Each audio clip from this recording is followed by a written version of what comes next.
So this is more of a video for me of lubricating the steering bearing in here. I already done that. I'm just gonna go through a few things and things that I learned of how to do it in the right way, and I guess the easiest way. So first thing I do, removing all the little crap away from it. So this guy out, and then I'm removing the wheel. The way I remove the wheel, I'm opening the pinching balls and then remove this side, give it a little touch, the whole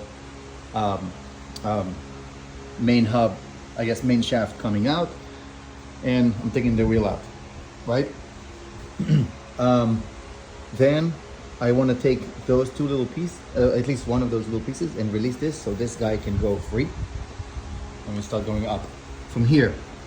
I'm going to take the mask off. The way I take the mask off, I have two screws here, 1 and 2. The moment I remove both of them, the mask can be pulled out like this, and it sits on those tiny little pieces here. It's like a little holes and the little pins that holding it, so everything comes out. The moment I take it out, there is an electric plug that connect the mask. To make it easier, I just disconnect it. It's just click and pull out, and I take the whole mask, put it on the side. After the mask is off, there are right underneath here, straight, there's 2 screws. I want to take the fender off if you want to, but I like to take it off as well. So there's 1 screw and 1 screw here, and then another 2, 1 and 2. Take them out, remove. Now, handlebar. What I do, in order to get this guy easily, you have to remove that. You don't need to remove those. You can just come on the bottom on this guy, and if I remember correctly, it's a hex. I think it's 40, maybe 45, but I think it's 40. It's a pretty tough one. So I'm coming here on the bottom, release this guy, and then release the other guy, and this whole thing can come out. So all of that I can lean back inside. There will be a cable that goes, I guess, all the way from here, running through the mask. There's a way also to get out of the mask, and it's going all the way to the caliper. So I want to keep it like all at the same time, at the same orientation. So the wheel is going to lean back here, and I'll tell you. And then I start removing or unscrewing or releasing the pinching bolts from the shocks. So releasing here. The moment it's released completely, this whole shock comes out. I can put it on the side, and then I come to the other side. Again, release. Taking this guy, usually I'm putting it leaning into next to the bike, so, and putting like a towel or something, so the caliper itself is not like touching anything on the ground, whatever. So now we're going to be left basically with the upper and the lower, I guess the clamps or whatever that thing called. Now I go to this guy. This is the pinching one. I'm releasing it until it's like very easy to be released, and then I start releasing the top screw here. It's a 17. As I start releasing the screw here, this basically holds an shaft that goes all the way up from the bottom. So as I release here, I want to make sure that this guy is not falling on me. So the moment this is completely out, you can give it a little touch, and you see the other one comes out, and then you're going to pull the whole the whole lower triple clamp with the shaft, and it has like a bearing on it.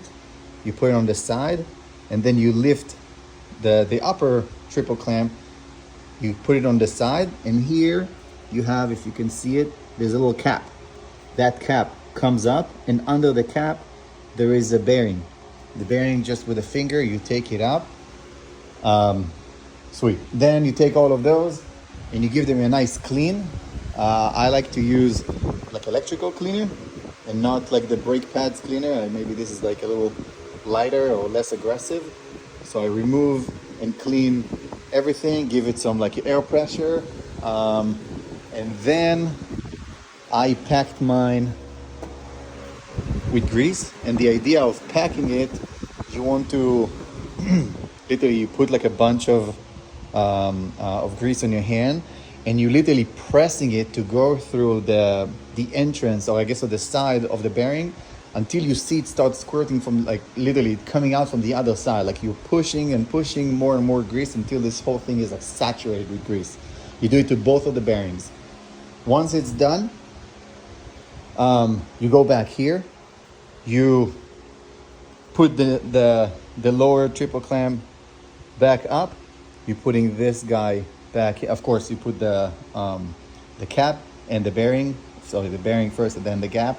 Then you put it back in the upper triple clamp, closing this one. You don't need to close it super tight. You just close it, for comfort, and you leave the pinching on its own. Then I usually putting those 2 screws back. Those 2 screws need Loctite, so I'm putting a little Loctite on them, and I tie them hand tight, but pretty tight and good. And I'm putting the handlebar back. Then I'm going back here, and I start slowly. I'm taking the first suspension, sliding it back in, making sure that I know exactly the height where it was. So I'm putting like one of the height, and I'm pinching first, only one here, with hand, just with the hand, nothing torque, everything else release, just one, and it's gonna hold it together, right? When this one is on, I'm taking the second one, I slide back in, try to get to the same orientation as the other one, right? And the topper and the lower, because I didn't tie that whole thing very strong, they kind of move individually, and this is what we want. As I'm putting the second one, I'm giving also another pinch only on the first one, and then I'm taking only the main shaft, and I try to slide it in between those two to make sure it's going to be very, very smooth. If I need to feel like I need to hit a hammer or something when the shaft is in, it means that the forks are not aligned, right?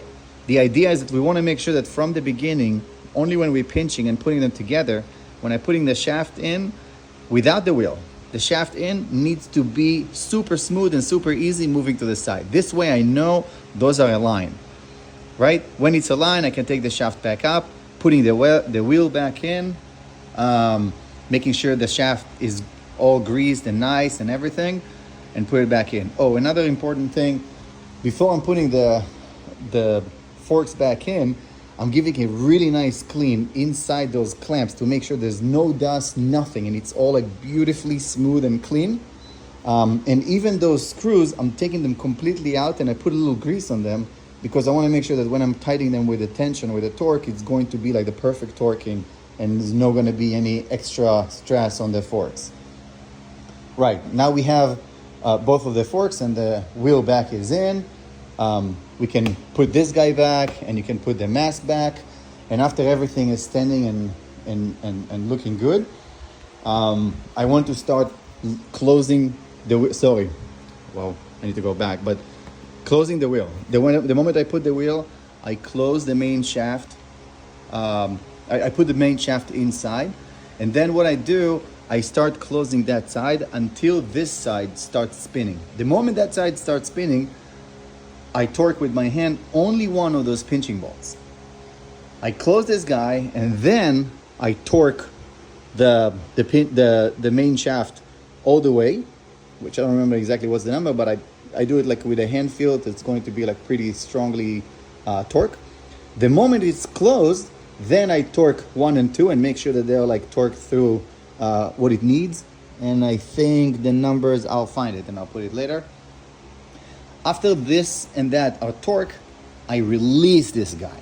And when I release this guy, you can see that this whole thing can move. What I like to do, I like to keep it and let it move a little, move everything a little, just to make sure that it's going to align. And when I feel it's already aligned, maybe, spinning the wheel a little, hit a brake, and then I can see like I know that this is aligned. I don't push it in, I don't push it out, I let it be natural. And when this is natural, then I'm torquing it together. Now I'm starting to go up. We're starting with the lower triple clamp. This is, I think, 12 or 15 Newton meter, which is, I think it's about I think 11. I need to remember. I think 11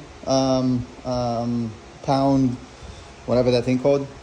So the idea is that I do 1 and 2, and again and again and again and again until both of them are clamped and torqued like perfectly. It's gonna click here and click here. Then I go to the other side, do the same torque, and then I go up. The torque higher on the upper one, I think it's like 17 Newton meters. And I'm doing again, up, down, until I get it right, and then I'm doing on the other side. I think at that point, everything should work properly.